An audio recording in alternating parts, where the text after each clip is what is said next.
How long would it take you to save a down payment in some of the country's most affordable cities? We're going to break that down in this article, and we're even going to break down what it would take you to save to purchase something in the city of Toronto. I'm Ouzas. I'm a realtor in the Greater Toronto area. If you ever want to book a call with me, click on that first link in the description down below. And I'm on a quest to get to 1,000 subscribers by the end of 2023. So go ahead, hit that like and subscribe button down below. So here's the original article. How long would it take to save a down payment in Canada's most affordable cities? This article was on Zoocasa, and it says, as prices begin to soften from their summer peaks, home buyers have an opportunity to snag more affordable homes. Though many of the most sought after markets still have benchmark prices above or nearing $1 million, this actually is $1 billion because it's got the extra zero there. There are deals to be found in Canada's most affordable cities, many of which have benchmark prices below $500,000. They went on Statistics Canada, took the median total household income and calculated how many years it would take to save for the minimum down payment, assuming they are saving 5.1% of their annual income.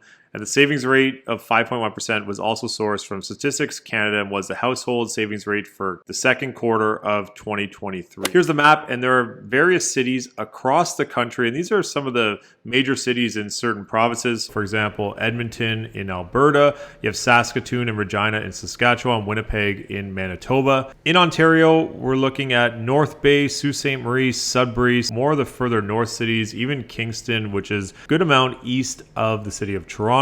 Quebec for Quebec, and Greater Moncton, Fredericton, and St. John, the capital of New Brunswick, and Halifax on the east coast, with the St. John's rounding out the cities. So here's how these numbers look broken down. In Regina, Saskatchewan in first place, where the benchmark single-family home price of September 2023 was $326,300. Minimum down payment required $16,300, and median total household income of $88,000, which is important to note, especially as we take a look at Toronto's median household income. Years it would take to save for the minimum down payment is 3.6 years in Regina, Saskatchewan, and that's saving 5.1% of the $88,000 median total household income. On this list, Edmonton had the highest median total household income at $96,000, where the average single-family home benchmark price $424,000. You need just over a $21,000 down payment and 4.3 years to save. Sault Ste. Marie with a $290,000 benchmark price, $73,000 median household income,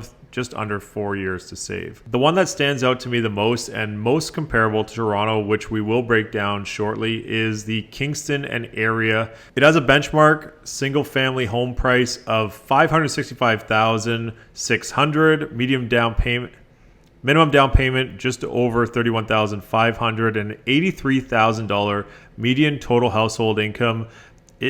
This mentions it would take 7.5 years to save up that $31,000 minimum down payment. I researched the city of Toronto and found this census that was from 2021, and it was published on July 13th, 2022. If we take a look at income, the median total household income for Toronto in 2021 was $84,000, which is an increase of about $18,000 since 2016. It also goes on to mention that Toronto proper is the lowest of all regions in Greater Toronto and Hamilton area. The highest was Halton at $121,000. Median was also $84,000 for the country of Canada and $91,000 for Ontario. The last piece that stands out here is that the greater proportion of one-person households in Toronto was 33.2% compared to the rest of Ontario at 24.6%. If we pop back to this table, Toronto at an $84,000 a year median total household income puts it in line with Sudbury, Ontario, and the Kingston area, which had $83,000. If we use the Kingston area of $83,000 and a home purchase price of $565,600, let's see what that looks like for the city of Toronto. The average price for a condo in the city of Toronto was just over $729,000, but that doesn't mean that you can't purchase something for under $729,000.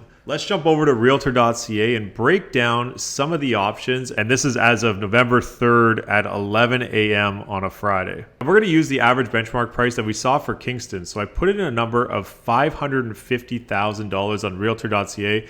Minimum price, I use $350 because there are a lot of parking that come up if you're going below that. And there are 279 listings on the market in the downtown core under a purchase price of $550,000. If we want to plug in at least one bedroom, then we're looking at 160 listings for the downtown core and just a little bit west and east here. If we use the same median household income as Kingston and a benchmark price of, well, we use $550, but if we use $565, it would still take that 7.5 years to save up for the down payment. I'm curious if you're surprised on the amount of properties for sale under $550,000. And that's also the downtown core of Toronto, not the greater Toronto area. The other thing that stands out is a 5.1% savings rate across the board in Canada. And for simple math, on $100,000, that's walking away with $5,000 at the end of the year in your bank account. If you're able to take that 5% and turn it into 10 or even 15%, you could trim that number down on the down payment savings significantly, and that could really come into play when you're looking to purchase your first property. If you're a first-time buyer and you're looking for ways to save, the new first-time home savings account is a great tool to use in conjunction with a tax-free savings account and an RSP. There are a lot of options for first-time buyers when it comes to different accounts to use to save, and that's something that was implemented this year. So I'd love to hear your thoughts if you're feeling that things have been getting a little bit more affordable in the Toronto and Canada real estate market. I'm Michael Ouzas. Thanks for watching.